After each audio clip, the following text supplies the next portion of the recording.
अच्छा जी, ये तो साफ है कि जो वैश्विक समस्याएं हैं, बड़ी समस्याएं, ग्लोबल वार्मिंग या क्लाइमेट चेंज और इस तरह की जो भी समस्याएं हैं, उनका कारण तो यही है कि ये गलत खोज ही उनका एक कारण है ना, कि इंसान गलत जगह पे खोज रहा है। तो एक आइडियल वर्ल्ड तो यही होगा कि ये खोज पूरी तरह से समाप्त हो जाए। हाँ, जो चीज़ जहाँ है वहाँ पालो। अब ऐसे समझो कि ये तुम्हारा लॉन है बाहर, ठीक है, और तुमने जिद पकड़ ली है कि अंगूठी तो यहीं पर है। क्यों? क्योंकि अगर तुमने ये जिद नहीं पकड़ी तो तुम्हें मानना पड़ेगा कि अंगूठी और भी कहीं हो सकती है। फिर मेहनत करनी पड़ेगी ये पता करने के लिए कि अंगूठी कहाँ पर है। लॉन भाई अपना ही एक छोटा सा क्षेत्र है, उसमें हमने ये कल्पना कर ली है, अपने आप को बिल्कुल समझा दिया है कि इसी में है अंगूठी, ठीक है। ये सोच ही हमारे लिए बड़ी भयावह है कि अंगूठी लॉन में नहीं है। सोचो तो अब कितना श्रम करना पड़ेगा, लॉन में नहीं तो कहीं भी हो सकती है। अब वो अज्ञात हो गई, और अज्ञात से हमें लगता है भय। लॉन में जब तक है तब तक हमारे लिए क्या है? ज्ञात है। तो हम अपने आप को बार बार यही जताएंगे कि अंगूठी लॉन में। अब आप निकले एक दिन खोजने कि चलो अंगूठी लॉन में है तो हासिल ही कर लें, मिल नहीं रही है, तो आप क्या करोगे? आप ये नहीं मानोगे कि लॉन में नहीं है, आप कहोगे है तो लॉन में, इधर उधर हो गई है। अब आप लेके आ गए फावड़ा, कुदाल, खुरपियाँ, और आप लगोगे लॉन को खोदने। ये है पर्यावरण की तबाही। तुम प्रकृति में वो खोज रहे हो जो प्रकृति में है ही नहीं। लॉन प्रकृति है, अंगूठी सत्य है। तुम प्रकृति में सत्य खोज रहे हो और इसके नाते तुमने प्रकृति की ही तबाही कर दी। अब सोचो तो, और लॉन में खरगोश है और गिलहरी है, और तुम्हें लग रहा है कि किसी खरगोश ने अंगूठी खा ली है, तो तुम्हें लग रहा है चलो खरगोशों को फाड़ डालते हैं, इनके भीतर से अंगूठी निकलेगी। देखो कितनी जानवरों की कितनी जीव हत्या कर दी तुमने। यही इंसान कर रहा है ना, सब जानवरों को मारे डाल रहा है। वो सोच रहा है जानवरों को मार के सुख मिल जाएगा, खरगोशों को मार के अंगूठी मिल जाएगी। क्या पता किसी खरगोश ने अंगूठी खा ली हो, तो चलो इन्हें मारते हैं, इनका पेट काटते हैं, पेट के भीतर से अंगूठी निकलेगी। यही काम तो इंसान दुनिया भर में जानवरों के साथ कर रहा है ना। चलो इनको काटते हैं, इनको काट के सुख मिल जाएगा।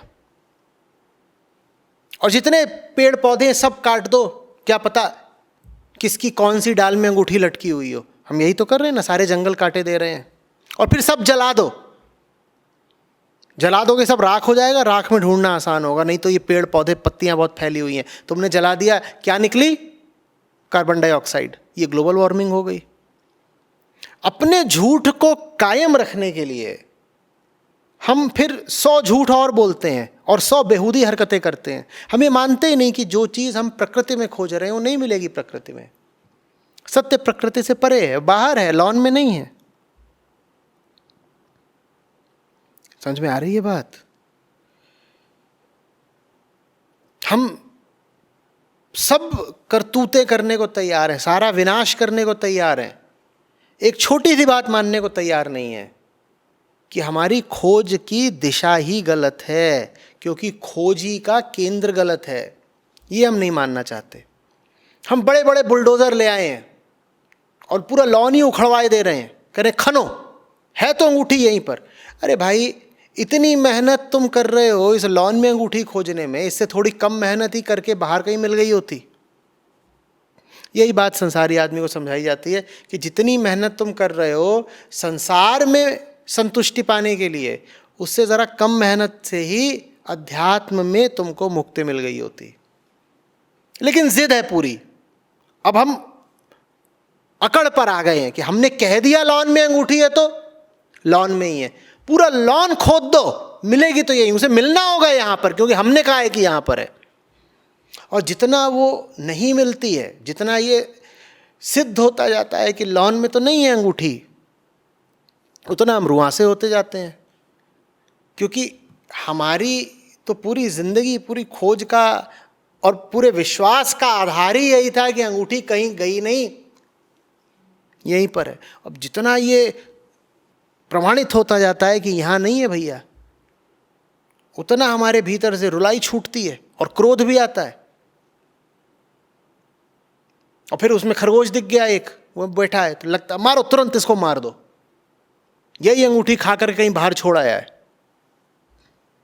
चिड़िया आई है, चिड़िया, मार दो मार दो, यही है वो, अंगूठी उठा कर ले गई है, बाहर कहीं गिरा आई होगी। हम हिंसक हो जाते हैं क्योंकि हमें जो चाहिए मिल नहीं रहा। जब तुम भीतर से असंतुष्ट हो तो तुम और किसी के लिए प्रेमपूर्ण कैसे हो सकते हो? आदमी की स्थिति पूरी समझ पा रहे हो ना? एक मौलिक भूल है, उस एक मौलिक भूल के कारण हमने पूरी पृथ्वी का सत्यानाश कर दिया। और मौलिक भूल ये है कि हम गलत हुए पड़े हैं, और गलत हो करके गलत तरीकों से हम मान रहे हैं कि सही चीज़ मिल जाएगी। हम भी गलत, मान्यताएं भी गलत, हमारे तरीके भी गलत, लेकिन ठसक ये कि भरोसा पूरा है कि ऐसे ही हमको सही चीज़ मिल जाएगी। जान लगा दी है हमने पूरी, मिल तो जाएगी ही, भरोसा मुझे पूरा है। अरे इतनी मेहनत कर रहे हो उस चीज़ को खोजने में, उससे कम मेहनत में तुम बदल जाओगे, सही हो जाओगे। तुम सही हो जाओगे, जो चीज़ तुम्हें चाहिए थी वो मिल गई। लेकिन सही दिशा में मेहनत नहीं करेगा इंसान, यही अहंकार है।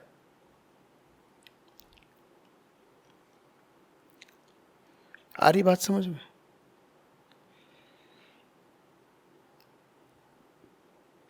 हमने भी समझा आचार्य जी कि निराशा होना बहुत ज़रूरी है। निराशा तो जैसे जो इंसान बाहर भी ढूंढ रहा है, जो फिर ये बुलडोज़र चला रहा है, खरगोश मार रहा है, तो मेरे ख्याल से निराशा का भी मतलब सही आयाम ज़रूरी है, क्योंकि इंसान वहाँ भी निराशा तो पा ही रहा है, वो निराशा पा रहा है वो। और पहले आपने बताया कि बुलडोज़र लाया, फिर उसने खोद दिया, फिर उसने आग भी लगा दी। तो ये जो बार बार हम मतलब स्क्रिप्चर्स में सुनते हुए है, शास्त्रों में, कि निराशा होना बहुत ज़रूरी है, लेकिन आई थिंक निराशा का आयाम भी सही होना ज़रूरी है कि किस जगह निराश हो रहे हैं। नहीं, उसको भी निराशा हुई नहीं है, उसको बस खिसियाहट हुई है। निराशा का मतलब है भविष्य की समाप्ति। निराशा का मतलब है आगे के लिए तुम्हारी सारी ऊर्जा का ही समाप्त हो जाना। तुम कह रहे हो मैं जिस रास्ते पर चल रहा हूं उस पर आगे अब एक कदम नहीं जा पाऊंगा, इसको निराशा कहते हैं।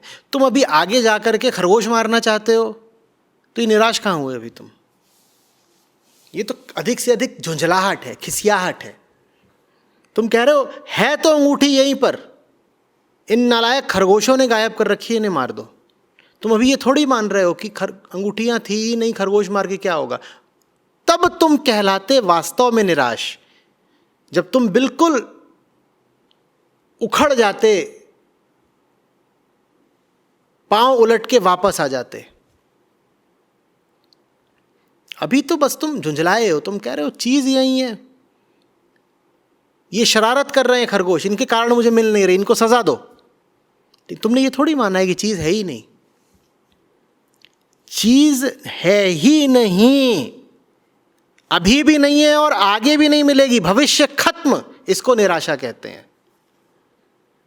भविष्य खत्म, अब आगे के लिए कुछ नहीं है। जब तक आगे के लिए कुछ है तुम्हारे पास, तब तक अहंकार आगे की ओर बढ़ता रहेगा। आगे के लिए जो कुछ था उसका मटयामेट हो जाना, उसका शून्य हो जाना बहुत जरूरी है। भाई झूठ क्यों कायम रह पाता है? क्योंकि उसे आगे अपने बने बचे रहने की और सुख की उम्मीद होती है, बड़ी तगड़ी उम्मीद होती है। इसीलिए तो झूठ जितना बढ़ेगा, उम्मीद की संस्कृति उतनी ज्यादा बढ़ेगी। आजकल देखते नहीं हो होप पर कितना जोर है और कितनी बिक रही है। किसकी दुकान सबसे ज्यादा चल रही है? आशाताई की। बाजार में कौन सी दुकान एकदम गर्म है? आशाताई की। और कुछ बिके ना बिके, होप जरूर बिकती है, आशा। क्यों? क्योंकि दुख जब सघनतर होता जाएगा तो उसे बचे रहने के लिए उतनी ही ज्यादा आशा चाहिए। वर्तमान जितना रोगी होता जाएगा तुम्हें उतनी ज्यादा भविष्य के लिए उम्मीद चाहिए ना। तो आशा खत्म हो गई, रोगी खत्म हो गया। स्वस्थ आदमी के लिए प्रार्थना करते हो क्या, भगवान कल ठीक कर दो इसको? करते हो क्या? जो रोगी होता है उसी के लिए तो उम्मीद करनी पड़ती है ना।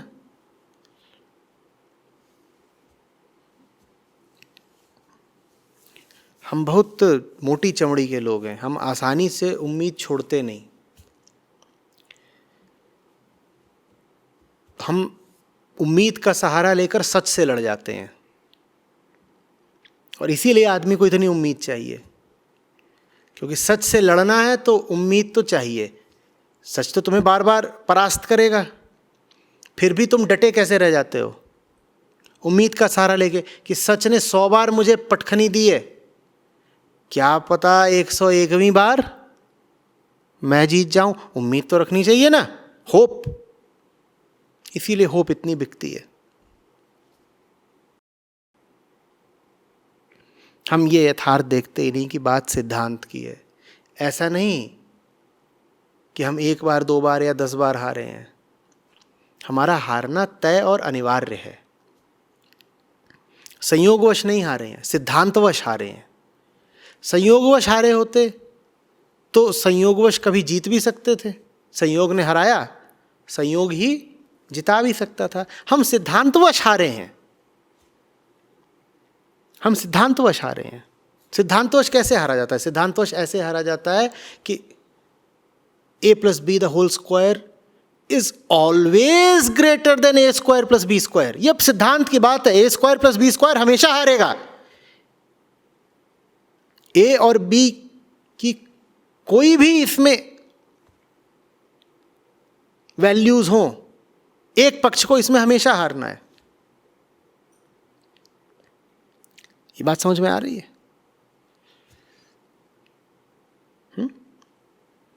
चलो एक शर्त रख लो कि ए और बी दोनों पॉजिटिव होने चाहिए।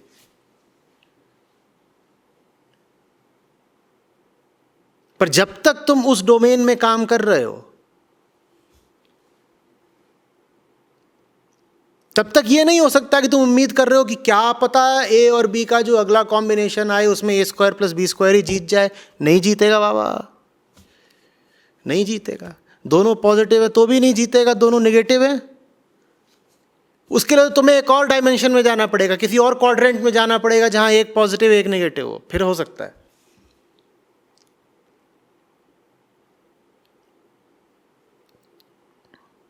समझ में आ रही बात? हम ये मानते ही नहीं है कि हम संयोगवश नहीं, सिद्धांतवश हार रहे हैं। और जो सिद्धांतवश हार रहा है वो कभी नहीं जीत सकता।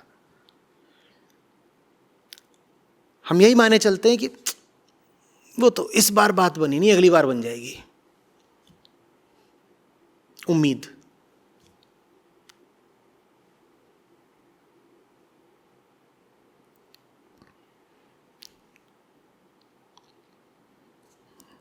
आ रही बात समझ में?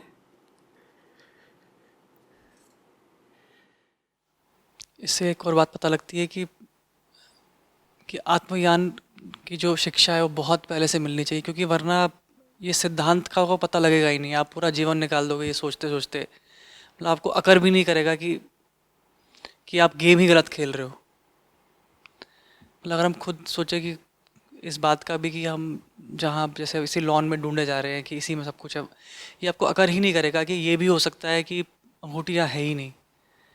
तो मतलब ये बिल्कुल ऐसा हो ही नहीं सकता कि अगर आप, तो स्क्रिप्चर्स या फिर आत्मज्ञान की शिक्षा कोई शक नहीं इसमें, बहुत बहुत ज़रूरी है, क्योंकि वरना तो आप बिल्कुल। क्योंकि देखो, अंगूठी नहीं मिल रही। अंगूठी के न मिलने पर दोनों संभावनाएं हो सकती हैं। एक ये कि नहीं है इसलिए नहीं मिल रही, और दूसरा ये भी तो हो सकता है कि है तो पर मिल नहीं रही। तो कौन तुम्हें रोक लेगा इस संभावना को मानने से कि है तो बस मिल नहीं रही? भाई तार्किक दृष्टि से अगर तुम देखो, आप एक चीज खोज रहे हो और मिल नहीं रही, तो दोनों बातें हो सकती हैं ना। एक तो ये हो सकता है कि नहीं है इसलिए नहीं मिल रही, और दूसरा हो सकता है पर अभी नहीं मिल रही, उम्मीद ये है कि आगे मिल जाएगी। अब तर्क यहां पर रुक जाएगा। तर्क उम्मीद को कभी खारिज नहीं कर सकता, क्योंकि तार्किक बात तो यही है कि भाई हमें यही पता है ना यथार्थ में कि चीज अभी नहीं मिली। अगर अभी नहीं मिली तो ये कैसे साबित कर दोगे कि आगे भी नहीं मिलेगी? तो बस चूंकि तर्क ये साबित नहीं कर पाता कि आगे भी नहीं मिलेगी, तो आदमी तर्क का सहारा लेकर उम्मीद का धागा पकड़े लटका रहता है।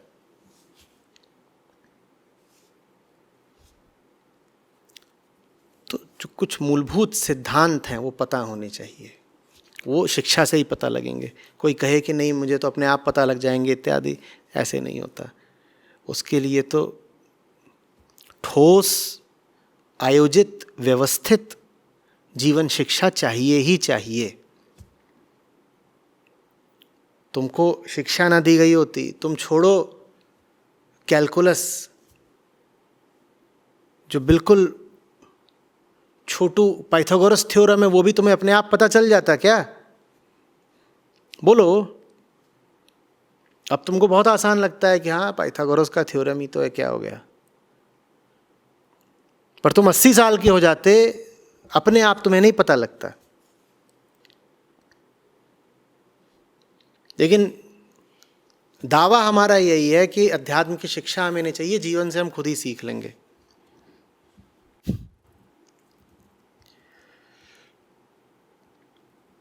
अपने आप तो हजारों सालों तक करोड़ों लोगों को यह भी नहीं पता चला था कि पृथ्वी गोल है। आज तो 4 साल का बच्चा भी जानता है पृथ्वी गोल है। उसके हाथ में तुम ग्लोब दे देते हो छोटा सा, अपने आप पता लग जाता। हजारों साल तक करोड़ों लोगों को नहीं पता लगा कि पृथ्वी गोल है। पर दावा हमारा यही है कि मन के भीतर की सच्चाई क्या है ये तो हमें जीवन के अनुभव बता देंगे, हम खुद ही कर लेंगे। नहीं पता लगेगा स्वयं। उपनिषद आवश्यक हैं। कोई सोचे हमारा हो गया हम देख लेंगे, नहीं होगा भाई, नहीं होगा। बड़े तर्क उठते हैं, कहते हैं ऋषियों को कैसे पता लग गया था? हाँ ऋषियों को पता लग गया था, तुम ऋषि हो, तुम ऋषि हो, तुम्हें नहीं लगेगा पता। ये बात तुम्हें बुरी लगती हो तो लगे। और ऋषियों को वैसे ही पता लग गया था कि फिर जैसे आइंस्टीन को रिलेटिविटी पता लगी थी, करोड़ों में किसी एक को पता लगता है। न तुम ऋषि हो ना तुम आइंस्टीन हो।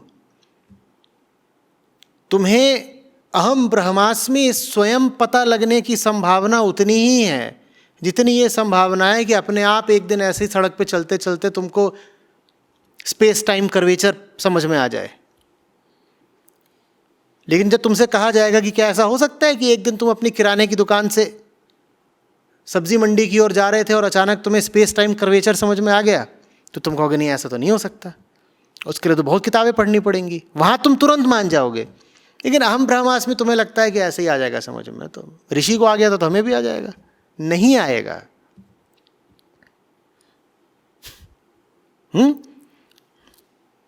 राधेलाल निकले हल्दी के 6 बोरे बेच करके, घर जाने को तभी याद आया कि लहसुन खरीदनी है, और लहसुन वाले के सामने खड़े थे कि बिल्कुल स्पष्ट हो गया कि प्रकाश भी आवश्यक नहीं है कि सीधी रेखा में चले। अचानक सारी इक्वेशंस आंखों के सामने नाचने लग गई।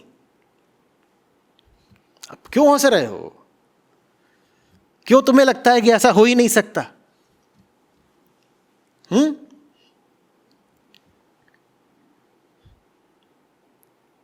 श्रोडिंजर्स इक्वेशन, उसकी सारी आइजन वैल्यूज,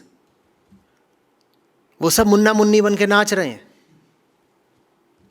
एक लहसुन हो गया, एक धनिया हो गया, परवल, कद्दू,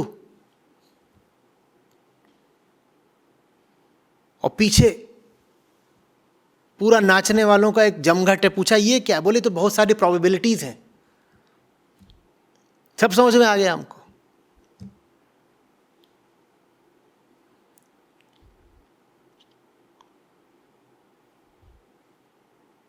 घर आए बिल्ली दिखी, बोले ये श्रोडिंजर्स कैट है। हो भी सकती है, नहीं भी हो सकती है। क्या ये कमरे में है? पक्का नहीं। क्या ये नहीं है? पक्का नहीं।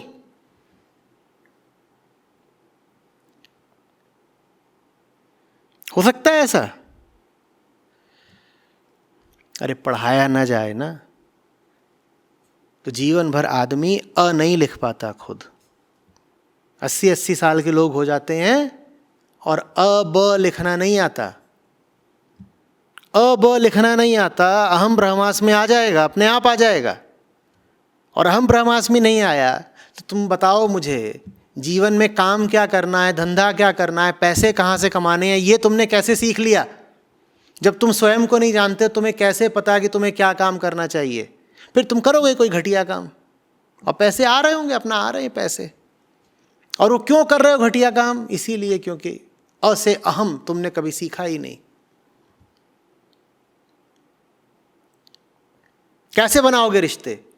जब अहम को नहीं जानते तो तुम्हें कैसे पता कि अहम को संबंध किसके साथ बनाना चाहिए? बताओ। फिर करोगे यही कि इधर उधर जाके उल जलूल कुछ शादी ब्याह कर लाओगे और फिर माथा फोड़ोगे, अपना भी उसका भी।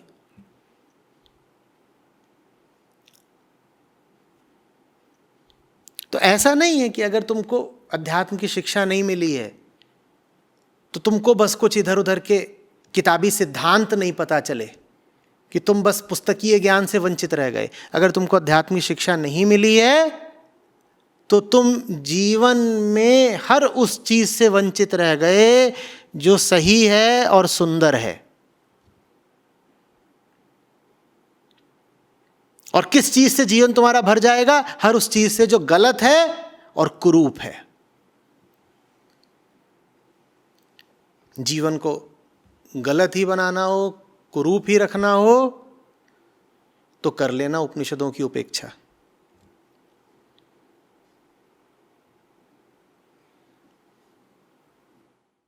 और इसमें आचार्य जी अब तो समय का अभी अभी एक रिसर्च आया था कि 7 साल और 100 दिन 102 दिन बचे हैं कुल, मतलब जो एक क्लाइमेटिकल वॉच बनाई गई है कि इतना। तो उसके मद्देनज़र तो ऐसा होना चाहिए कि अ से अंगूर भी पढ़ाया जाए और अ से अहम भी पढ़ाया जाए। मतलब अब तो एक तरह से लॉ ही बनना चाहिए कि अगर मान लीजिए ये बात मान भी लेते हैं कि करोड़ों में से एक आदमी जागृत हो जाता है, ऋषि हो जाता है, लेकिन अब उतनी प्रोबेबिलिटी है भी नहीं इंसान के पास। जब समय ही इतना कम है तो ये तो एक तरह से मार्शल लॉ ही बनना चाहिए कि आपको अ से अंगूर और अ से अहम दोनों ही पढ़ाया जाए। बनना चाहिए, पर फिर उसके लिए सत्ता जागृत हाथों में होनी चाहिए ना। उसके लिए सत्ता भी फिर किसी ऋषि के हाथ में होनी चाहिए। ऋषि के हाथ में सत्ता होगी तभी तो वो ये अनिवार्य कर पाएगा कि सब बच्चे उपनिषद पढ़ें। ये आम जो राजनेता हैं ये थोड़ी अनिवार्य कर पाएंगे उपनिषदों को। ऋषि को जाना, मतलब ऋषि को राजनीति में आना ही ज़रूरी है। अगर दुनिया उसको बचानी है तो आना होगा, और अगर उसको ये कहना है कि दुनिया क्या है, आंखों का धोखा, मिट जाए तो मिट जाए, तो नहीं आएगा। उसकी मौज पर है।